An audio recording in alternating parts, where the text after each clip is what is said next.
Hello, everyone. I'm Colin Tester, WrestleZone.com, joined by someone who I'll always view as the voice of Ring of Honor, Ian Riccaboni. Ian, how you doing tonight?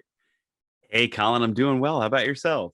Doing well. Thanks for asking. So, obviously, we're talking here. It is January of 2022. A lot has changed this the first calendar year, kind of in not year. I mean, we're very firmly in Ring of Honor's. They're on hiatus right now. They're reimagining things. They're going through a transitional phase. But here, we want to look back on 2021, a year when Ring of Honor really just made a lot of strides, did a lot of cool things. Want to talk all about that here. So just kind of looking back on it all, because it was such an eventful year, really start to finish, what would you say was your favorite part or maybe biggest highlight for Ring of Honor as a whole in 2021? Or if not one, some of the most memorable parts of it. Yeah, I think I would start immediately with the return of fans. We had shut down on March 15th, 14th or 15th in 2020. We were supposed to do what would have been the 18th anniversary pay-per-view from Las Vegas. And most of us had reached Las Vegas already at that point. And when we landed, it was the day after Tom Hanks had said that he was COVID positive, and that Rudy Gobert in the NBA had tested positive as well, and they had sent people home kind of memorably from the Utah Jazz game. And I think that's when people really started to take it seriously. And I knew something was different when I was sitting in Sam's Town in Vegas after I landed, and somebody said, "Oh, this is the last spring training game, and this is the last NHL game." And the NBA had already made the decision to shut down. So once you saw the other, all the sports kind of shut down, you knew something was different. So from that moment through July of 2021, Ring of Honor had no events with fans. And those first couple bubble tapings in 2020, where we had, I believe it was four, if not five tests to make sure that we were negative at a time when that testing was very expensive, when it was not readily available. Ring of Honor did their best to keep us safe, and it paid off and it worked out, and there was no outbreaks. And then to be able to return in the summer of 2021, when the pandemic was maybe at its most controlled to that point, was really gratifying to be in front of fans. It took my breath away. It just is one of those moments where you don't realize what you take for granted until you get it back, until you have it back in front of you. And so to come out in Baltimore with fans in front of you, and then again in Philly, and then again in Baltimore over the course of the rest of the year, that was a big treat. And those things I won't take for granted again. The ability to be there with fans enjoying wrestling. And as we found better ways to mitigate the pandemic, like the vaccines, like the masks, things like that, it should be a little bit safer for wrestling fans and crew and wrestlers alike to be able to participate again in person. But the biggest moment for me was coming back with the fans and being there in Baltimore for not Death Before Dishonor, excuse me, for Best in the World. Yeah, it was a very special moment, and obviously for everyone involved, for the fans who were there, for the fans watching at home, because it is very different to watch from home. You're watching the show, the fans add so much to it, and of course that's even more evident when you're there in person, when you're part of the broadcast and so on. But Ring of Honor, rightfully so, has been. Even now, even looking back on it, feels so crazy to think. You've been mentioning that pivotal day with Rudy Gobert and everything. That was almost 2 years ago. And it's just Yeah. crazy to think about. But even now, to this day, Ring of Honor remains so renowned for the way that it really, really prioritized keeping the talent safe. You mentioned the testing, the bubble tapings. These are things that were really, if not unprecedented, at the very least, Ring of Honor was really kind of at the forefront of that. Other companies did other things. Ring of Honor maybe kind of led the charge in that sense in some ways. I'm curious, because you mentioned the return of fans, and then some live events, like we had Death Before Dishonor, and a number of others, Final Battle in December as well. But otherwise, you guys kept doing the bubble taping. So I'm curious, someone that was there and involved, at least from the broadcast side, were there any kind of changes as things went on, or was it kind of the same approach to the bubble tapings, or was it like an evolving thing? Just curious for your perspective on that. Yeah, as we learned a little bit more about the virus, I remember the first change was maybe from the first to the second bubble taping, or the first to the third. I forget when the change was made, but around either the first to the second or between the second and third, you know, there was more known about the virus and how it couldn't live on surfaces as long as originally thought. So from the extensive cleaning process, we went to sanitizing the ropes. You know, we would from the first couple tapings, we would take the canvas off. We had 8 canvases ready to go each day, cleaned, laundered, and we'd take it off, we'd replace it, things like that. By I think it was the third taping, we'd recognized and aligned with the science that you would just have to sanitize the ropes and the turnbuckles, and you'd probably be pretty good at that point, knowing what we knew about the virus and how it lived on surfaces and things like that. The testing got a little less stringent, but having been, you know, part of GCW, having been part of Impact, having been part of New Japan at this point, it was still the most rigorous by the end. You know, we still had extensive testing, pre-testing, before we could participate. Now, you know, credit to New Japan, who makes you have a negative test. Credit to Impact, who make sure that you're boosted or you pass a test as well. You know, that sort of thing. And you know, GCW has strict, you know, guidelines and warnings about your participation. So there are, you know, these companies are looking out, but to this day, Ring of Honor is still the most comprehensive organization that I've been a part of in terms of COVID testing. So we did used to test about a week before. They would fly us in about 3 days after that. We would test that day. We would test the day before the show. We would take another test. So that's 4 right there. And then if we had any symptoms, they would pay to have us tested a 5th time. So it was pretty comprehensive to make sure that everybody there knew their status, was comfortable with the status, and knew the status of everybody around them. And I think that's just a very commendable approach. As a fan, I appreciate that for the company to do that, to go out of the way to do that. And that to me makes it even more remarkable that in 2021, we saw many new highs, many memorable matches, and just as you mentioned, the return of the fans, other events as well. So you mentioned specifically the return of the fans, so maybe in a more broad sense. Do you have any kind of favorite matches of the year? Because I'm just kind of looking back on it. What's always stuck out to you, kind of a couple months removed from, you know, Final Battle and everything? Yeah, absolutely. 2021, I think what the story of 2021 to me, there were 2 wrestlers, well, a wrestler in a division that stood out. By the end of 2020, it was clear to me that Jonathan Gresham was on a whole different planet. With due respect to Jay Lethal, with due respect to Tracy Williams, Jay Briscoe, EC3, you know, Brody King, Flamita, Bandito, Rouge, Shane Taylor. There was nobody like Jonathan Gresham. Jonathan Gresham is an entity of his own, and you are guaranteed to see a different match every time Jonathan Gresham steps into the ring. And he is somebody that is in such control of his craft and his art, but he's also nimble enough to react to the environment around him, whether there's fans or whether there's no fans. You know, whether he's aware of what's, you know, the situation in the pay-per-view, if he recognizes kind of where we are on the card or the time of the pay-per-view. There's nobody like Jonathan Gresham. And that, you know, a lot of us were sensing that at Final Battle 2020 when he successfully defended the tag titles, wrestled an amazing match later that night against Flip Gordon. And then you go into 2021 and you're thinking, this guy, he's already shown he can break out with the Pure Tournament, with Final Battle.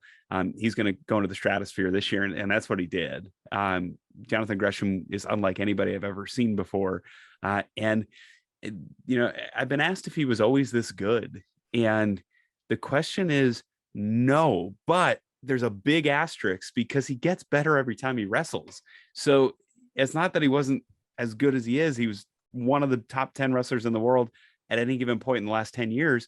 But every time he wrestles, he gets better and better and better and better. And he's untouchable right now. He is the best wrestler in the world.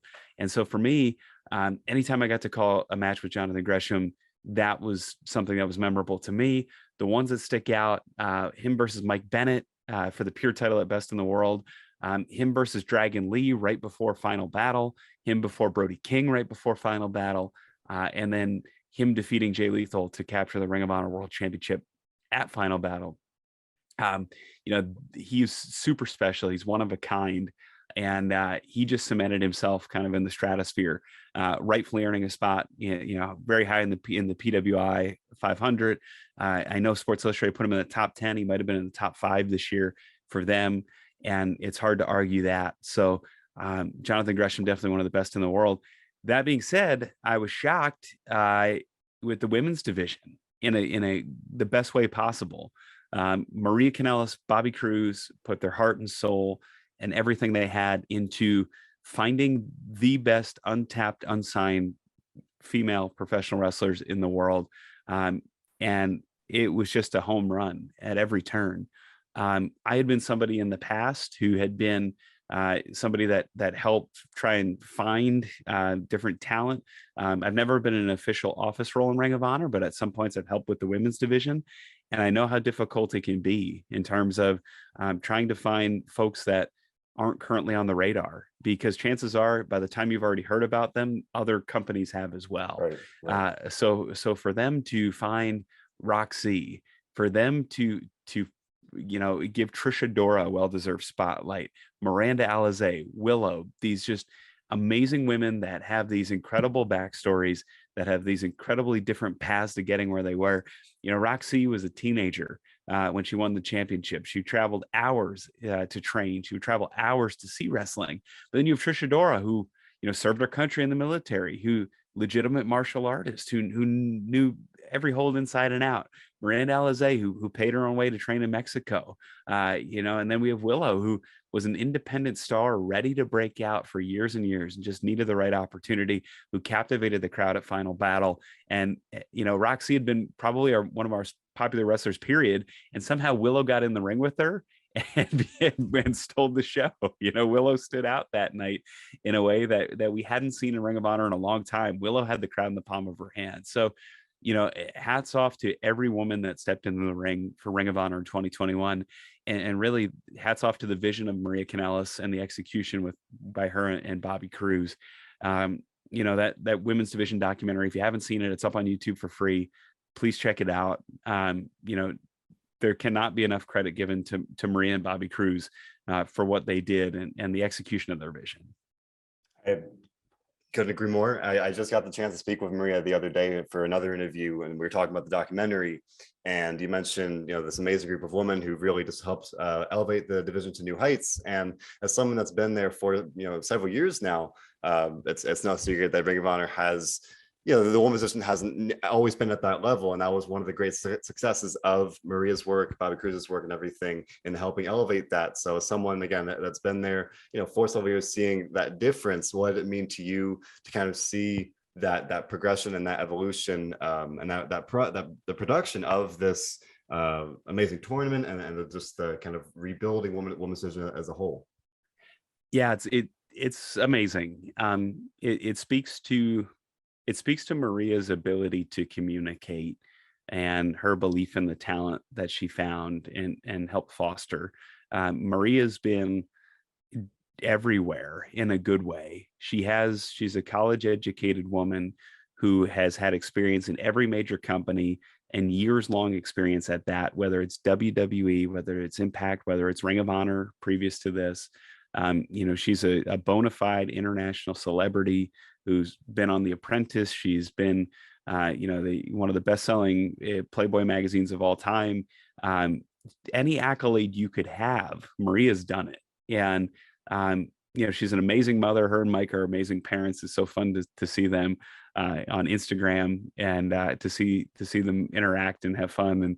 And she got that song, We Don't Talk About Bruno, stuck in my head for the entirety of the Impact tapings, which I blame her and Mike.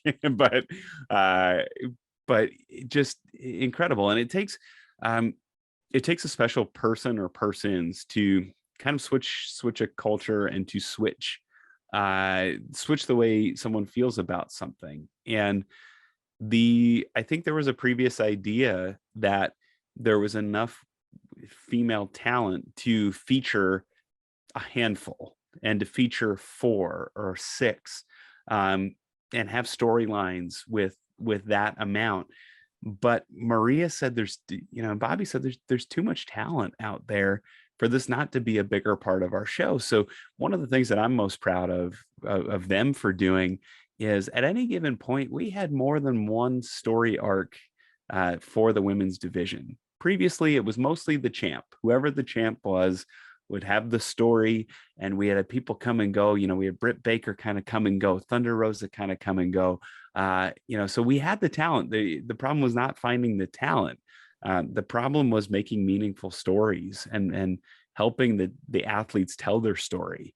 And to have folks like Sumi Sakai, Angelina Love, Mandy Leon there to bridge the gap from that first group, from the first big attempt into the second group, where we had Roxy, where we had Willow, where we had Trisha Dora, where we had this massive influx of talent. That was super special as well, because then some of that original group was rewarded as well, with this big sort of boom and bounce back. And what was really neat, Allison Kay, we had a Women of Honor event in Baltimore in 2016, which some remember, many don't. Allison Kay was a part of that. And then she was back in the door, thanks to the NWA. And it was just so many neat things. I'm so glad that some of the folks that were around to take part sort of in the first incarnation were around to really bear the fruit of what it became and the increased focus in 2021. You mentioned like bearing the fruit of what it became, and that very much came to fruition at Final Battle, where we saw Roxy defending as well, as you mentioned. And I'd be remiss if I didn't mention Final Battle, literally end of an era in the name. And again, as I said a couple minutes ago, as someone that's been with Ring of Honor, who I said right away, I consider you the voice of Ring of Honor. What did that show mean to you going into it, at the show itself, and then in the aftermath, given all the circumstances kind of surrounding the show, and what we've seen kind of unfold ever since, in terms of the company going on hiatus and everything? Yeah, I think the best thing that happened was we taped the TV that was to occur after Final Battle, before Final Battle. So for me, what I mean by that is I got my ugly cry out. I got my uncontrollable, can't be consoled by Caprice Coleman, by Delirious, by Maria, by Matt Taven, shaking, crying, bawling my eyes out, cry out at that taping. What was tricky about that is when I said goodbye, I had to come back the next day and film episodes that took place before that. And then I had to come back for Final Battle.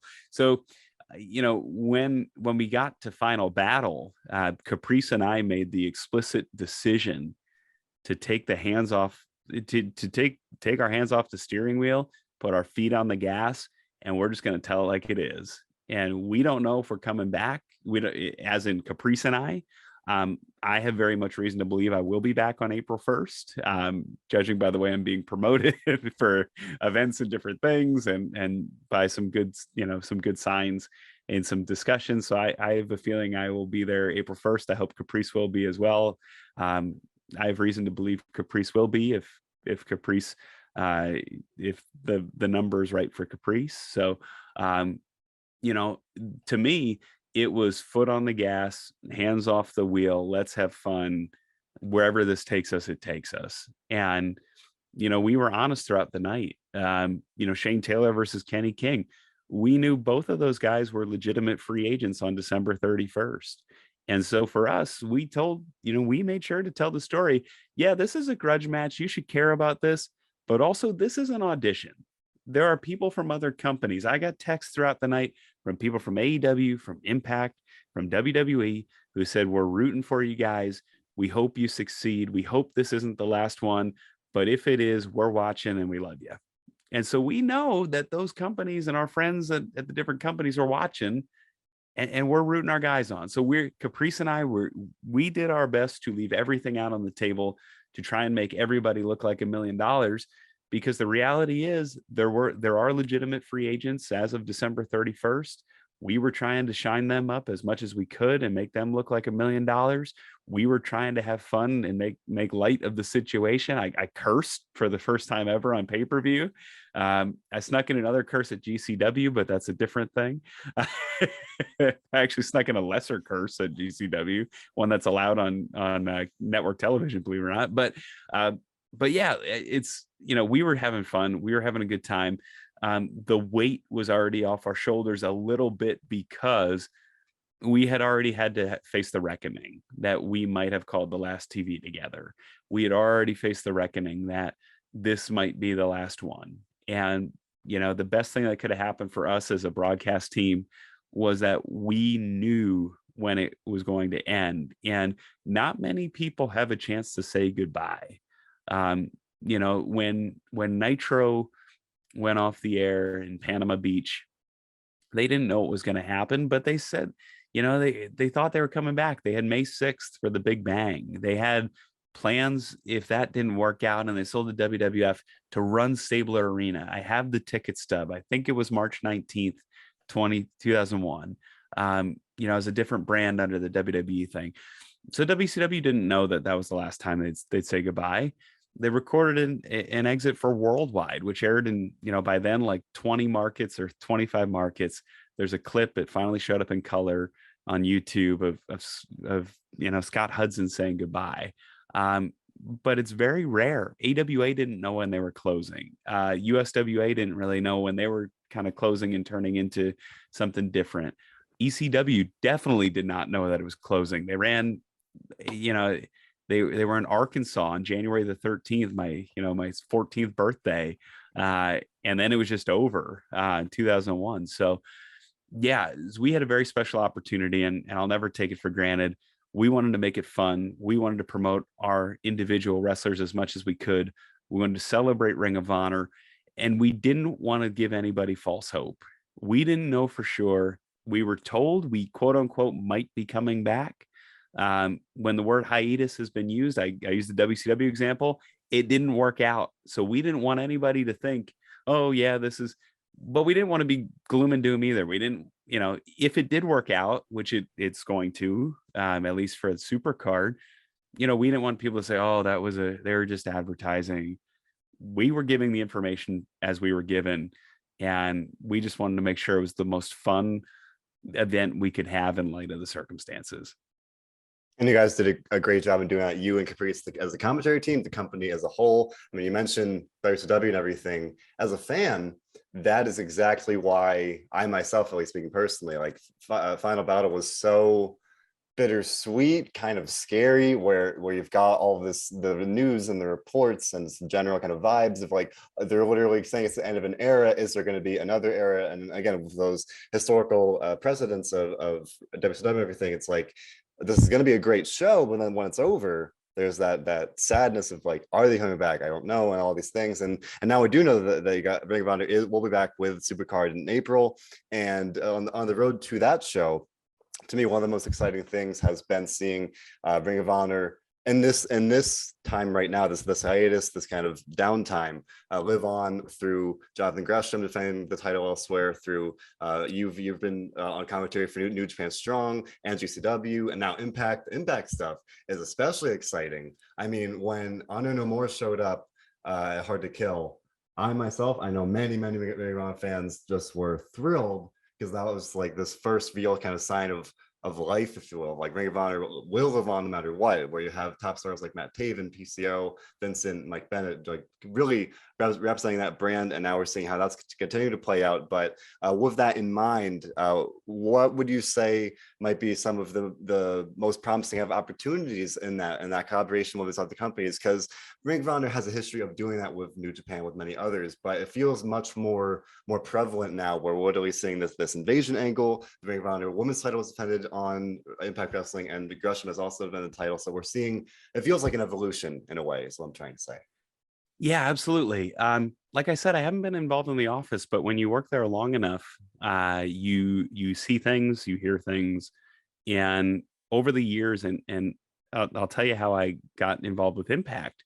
I saw the Jonathan Gresham match announcement, and I jokingly tweeted, "Hey, if at Deonna Purrazzo is going to defend the challenge for the title, I'd like to be involved at Scott D'Amore." And I just, I threw it out there, and I've known Deonna since she's 18 years old. I've known Deonna for forever. She wrestled at the Monster Factory for a little bit, training with Damian Adams. And, I really did want to call that match. I really did want to call Roxy versus Deonna. And sometimes you just got to shoot your shot, right? And so, I got hit up by somebody involved in TNA or excuse me, Impact. And they said, hey, if you really want to do this, you want me to ping Scott? I said, hell yeah, I really want to do this. Like, I don't want to overstep my bounds, but I want to call a Gresham match too. And so, I mean, like within a day, I got a message from Scott, and, it was very pleasant. And I wrote to him and I said, hey, Scott, we've met a couple times and you've come to our Toronto shows. I don't know if you remember me. I was the B team guy. I was the internet guy. And then I wasn't the main announcer. I'd love to be able to call this bout, for the Ring of Honor Women's World Championship. And he said, yeah, that sounds great. So like, we'll get you within like an hour. I got an email and the plane ticket, and we were set. We were off to the races. I don't think that would have happened a couple of years ago. There were times, and it's documented. I know PW Insider covered it. I know the Wrestling Observer covered it, where Impact and Ring of Honor did not get along. There was a very kind of famous public spat regarding the Hardy Boys, the Hardys and the Young Bucks, and there's some public information on that. And it was oil and water for a while. I remember when Austin Aries was technically a free agent, but he was the Impact champion, and he was on a pay-per-view with us. And I couldn't mention the Impact belt because we didn't know where we stood in the relationship, or if, how it was there. So there was always kind of tiptoeing around Impact. But with the hiatus, I think everybody's eyes are opened a little more. Scott was awesome. He allowed any talent that wanted to send in a video. He encouraged talent to send in video, as did Jimmy Jacobs, who's a part of their team, as did RD Evans, who's a part of their team. And we love Jimmy, we love RD, and we're getting to know and love Scott as well. So, that was a big olive branch right there. And then Deanna, him allowing Deanna and Impact allowing Deanna to be on our pay-per-view, another big olive branch. So for us, that there's suddenly water under the bridge there. And there's all these new exciting opportunities. If Roxy, depending on where her career takes her, wouldn't it be amazing to see her challenge for the title in Texas, where she's from, where, her home state? Wouldn't it be exciting to see the Impact Tag Team Champions, the Good Brothers take on the Briscoes, a long-standing feud that dates back years and years to New Japan and some of their battles in Ring of Honor? To me, the possibilities are endless. I mean, there's so much overlap. Moose, the world champion in Impact, former Ring of Honor guy, he never really got a shot at the title here in Ring of Honor. Wouldn't it be cool to see him do that? We've never really seen Brian Myers. We've never really seen him in Ring of Honor. We've never seen Matt Cardona in Ring of Honor. We've seen Chelsea Green. So there's definite crossover. I'd love to call a match with Mickie James, absolute legend. There's stuff as a broadcaster that I want to do, and I want to make history, and I want to be a part of. And I'm hoping that partnership, or at least the friendliness, continues, because I think there's a lot to be said there. I think it benefits us to scratch each other's backs. They have good clearance on cable. We have really good clearance on syndication. If you combine the two, you get a whole lot of compositized together. Same thing with GCW. They have an amazing fan base that does amazing live events. That's one piece that right now they're probably doing better than almost anybody else, especially at the level they're doing it. So, I mean, if there's a way to triangulate the three, and then you can't rule out, the big dogs in the room, AEW, who's got amazing cable coverage. So suddenly now you're talking about amazing cable coverage, very good cable coverage, very good syndication, amazing live events, and then throw New Japan in there, who's got the history, the legacy, and the ability to bring over some great talent. And suddenly those are 5 organizations that, if they're all kind of working together, you can get dream match after dream match and just be in an amazing situation. So for me, I'm looking at this, I'm saying, man, I did events with 4 companies in 42 days. I did, 3 pay-per-views for 3 companies, TV for 4. Why can't the wrestlers do this? And maybe this is just a special period, maybe just on hiatus. Maybe I lucked out, and maybe it's just a once in a lifetime thing where I got all these different opportunities, because right now things are just kind of paused or in limbo. But why can't this be a real thing for the wrestlers? Why can't this be something where it turns into the Avengers? It turns into, you know, and it's very tough to do. Don't get me wrong. Pro Wrestling USA tried to do it in '85 and it didn't work out. And it just kind of turned into the AWA with a TV time slot and, just trying to run the Northeast. But I think there's a way to do it. And, Honor No More, and, increase the Impact TV rating. So there's an appetite for Impact fans to see Ring of Honor stars. I know there's an appetite for Ring of Honor fans to see Impact stars as well, because you see the reaction Deanna got. Same thing. There's an appetite for Ring of Honor fans to see AEW stars when FTR showed up. I think the same could be true in the other direction. Danhausen, super talented guy, got his first national TV break with Ring of Honor, shows up, blows the roof off at AEW. Same thing with Brody King and Jay Lethal. The franchise got a massive reaction as well. So I think there's an appetite to see people in different places. Everybody can have a home base, but I don't think it's the worst thing in the world for there to be a little bit of movement and a little bit of cooperation. And I really think it could build into something special. So, I mean, I'm really excited about what may have accidentally been unlocked with this hiatus, because all of a sudden, all the awkwardness, and don't get me wrong, for the last 3 years, it's been tough for people in Ring of Honor to see how successful AEW has been. It was tough to see those talented people, not just talented wrestlers, but talented people, talented marketers, talented wrestlers, take what they did best that helped draw a lot of the bigger crowds in Ring of Honor history and take it to a different and bigger platform and really be successful. And I think a lot of those cold feelings have melted from people who've had them. I think a lot of the cold feelings around Impact have melted around folks that have had them. And I think a lot of the, with GCW, it's definitely new and exciting. It's, they find talent in the most amazing places no one else looks. And, you see that, Alex Zane was a guy from Kentucky, Tony Deppen from Central Pennsylvania, and they found him and they brought him into the fold. And now Deppen and Zane are on Ring of Honor. They're on Impact, New Japan, you name it. So it's pretty neat. And I think there's a place for at least kind of a loose partnership and a loose alliance, because the reality is that every company that I named seems to care about their athletes and their staff in the same way. And there's a lot of consistent values, especially during the pandemic. I think we found out during the pandemic which companies are willing to step up to the plate for their talent. And I think that's what binds the 5 companies, including New Japan, that I just mentioned. I mean, as a fan, it's really cool to see the collaboration, the crossover, the thought of what could come. As you mentioned, so many possibilities. Like this is pretty much all I ever wanted to see, just like this collaboration, because for a while it felt, not because again I mentioned previously, it felt like there was the working relationship, there were talent exchanges and everything, and then things kind of changed a little bit. The pandemic played a big role in that, and now to see kind of on the other side, Impact, GCW, New Japan, again, all these things, it's very, very exciting. And you mentioned the ice softening a little bit and maybe the hiatus playing a part in that. So now I guess to close out here, moving forward, we're still the Ring of Honor still in the hiatus right now, but do we know they'll be back April 1st for Supercard? How, I guess a 2-part question, like why do you think the hiatus has been kind of a catalyst for this collaboration, and also how do you think it could really benefit Ring of Honor, maybe upon its return? Like what might be the best opportunity in that sense?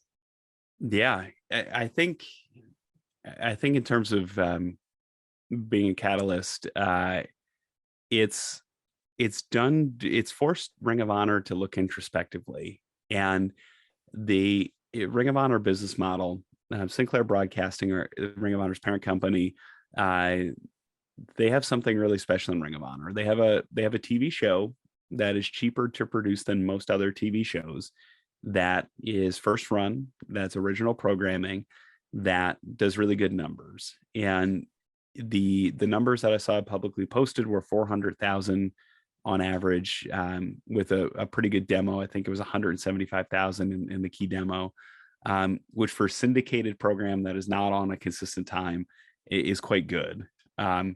So something that's affordable, that is first run, that's unique to Sinclair Broadcasting, it's an asset. And that, I don't believe that includes our airings on Stadium and our airings on on our different channels that have some cable coverage as well. So, that's pretty cool. And with that, I think the impetus is always to deliver for television. And I I think kind of introspectively, I think where the pandemic has hurt us is Ring of Honor, when it launched, was not a television company. It was known for its live events. It was known to see Bryan Danielson. It was known to see Samoa Joe. You'd go there to see and feel Jack Evans and Matt Sydal and Delirious and CM Punk and Colt Cabana. And the magic kind of slips away when you're not having those live events. And when I was at GCW, I got the feeling again, and even Impact, the rabid, hungry fans, a great turnout, all 4 nights I was at Impact, rabid, hungry fans that were ready to cheer and cheer on their favorite wrestlers. I think if the timing is right, I think there will be a safe enough period to run live events that are not a risk to wrestlers and to crowds. And I think if this is sort of played right and timed right, Ring of Honor can do a lot of the things that we used to do to get fans excited about live wrestling and about really good wrestling. We've had the best wrestling on the planet. So I think this hiatus gives us time and gives us time to think inwardly about what Ring of Honor is and should be. It is a television product that's not going away. We're obligated to do an hour of TV each week, but how do you get more eyes on the TV product? To me, that's by selling Ring of Honor as an experience. It's by having live events, having something you can see and feel and experience in person. So I think that's going to be our greatest benefit. I think this hiatus eats away some of the time of the pandemic, and hopefully we continue to have better treatments, better mitigation methods, and hopefully by the summer, maybe this will be behind us or very close to being behind us. And with that, I think people are going to have an appetite to go out. I think people are going to have an appetite to enjoy live events even more so. And so I think there's an opportunity there to invite fans back in a big way. And fans that might have been on the fence before about seeing Ring of Honor might actually be more inclined if the pandemic is in a place where it's a little bit more under control. So that's what I'm hopeful for. I think that's one of the interesting things this reset gives us, and this hiatus gives us. Coming out of it, it's sad to me because there are wrestlers I won't see again, just by mathematics. I was at Impact. I noticed they have about 25 or 30 people on the roster, and they have a 2-hour program each week. In comparison, for these bubbles, we had between 40 and 50 in for the bubble, and we had a 1-hour program each week. So I think just by kind of sheer attrition, I think we're probably going to end up closer to where Impact's numbers are. And I don't have any insight on that, but when you only have half the amount of television time, it can become more difficult to feature as many talents as we had. And historically, that number came from running. We would do 50 and 60 live events per year. My first year, I did over 50. My second year, I did over 60 as the lead commentator. So when you have those kind of numbers, yeah, you can run a 40 or 50 person crew. When you're scaling back to do maybe just TV or TV and a couple pay-per-views and some live events, Impact's roster size is probably more appropriate. So I am sad that there are probably folks I won't see again, at least in a Ring of Honor ring, right? So I don't want this next statement to come off as harsh or as overlooking that fact, as folks might not have jobs that had jobs before. But I am really excited to see who walks through the door. I think it gives us an opportunity to refresh our look and feel, our roster, to give interesting matchups that we haven't seen before. I think it's a really good opportunity for folks that have chances to go other places like PCO to get a new coat of paint and to be refreshed and to be a part of something different. PCO was amazing for 3 years. He was in Ring of Honor. But if you're in somewhere for so long, in a wrestling role, sometimes it is good to go to a different company. Sometimes it is good to have different opponents. And it's always okay to come back. Look at the reaction that Mike Bennett got when he came back. First time he came out with the crowd. The reaction he got when Maria came back out as a manager at Final Battle. It's like the Bon Jovi song, who says you can't go home? So, there's stuff like that where I'm excited to see who walks through that door. I got a list. I know I'm going to be making suggestions. Saw a whole bunch of people at GCW that I'd like to see in a Ring of Honor ring. I saw a whole bunch of people at New Japan Strong I'd like to see in a Ring of Honor ring. Um, I know some folks that have been on AEW Dark that aren't necessarily under contract that might be able to swing through and swing by for Ring of Honor. Same thing with Impact. There's a couple of people there that aren't necessarily under a contract that I saw wrestle that were really great. Not trying to steal anybody, Scott, but maybe we can use them together. Maybe Ring of Honor can have some folks that are duly featured, or at least have an opportunity for some of the younger wrestlers that have a lot of promise to get some early experience. So, I think that's the benefit. I think this freshens the scene up. If you look at WWE's roster, there's very few folks in the upper echelon that haven't been there for less than 5 years. Damian Priest is just about the only main event guy, and maybe Matt Riddle, that haven't just seemed to have been there for a long time. And I think, to me, having that shuffle, one of the things AEW does really well to me is they seem to have a really good way of putting guys in the feature spot, letting them kind of quietly fade out, and then putting them back in the feature spot. And that keeps fans' attention. And I think Ring of Honor has a nice opportunity to shake things up.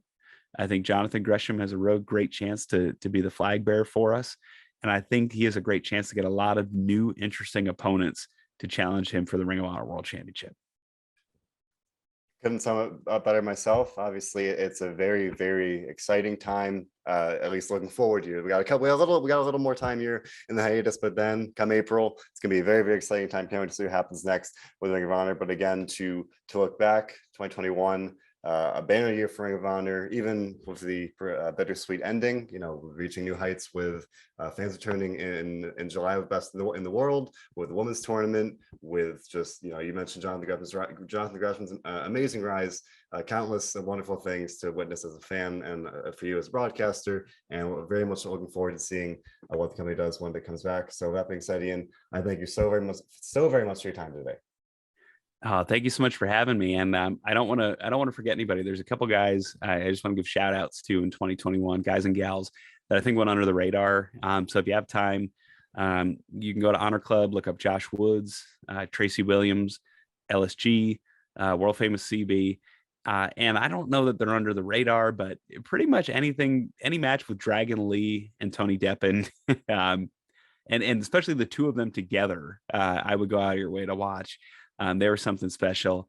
And again, anything on Women's Division Wednesday, you can go to youtube.com/Ring of Honor and click on the Women's Division Wednesday playlist or search Women's Division Wednesday, and you will not be disappointed. To me, you'll never be disappointed watching Ring of Honor. So right now, check out Honor Club, and when it comes back, definitely check out Supercard of Honor. But again, Ian, thank you so much for your time, and here's to a very exciting future for Ring of Honor and for you. Thank you so much.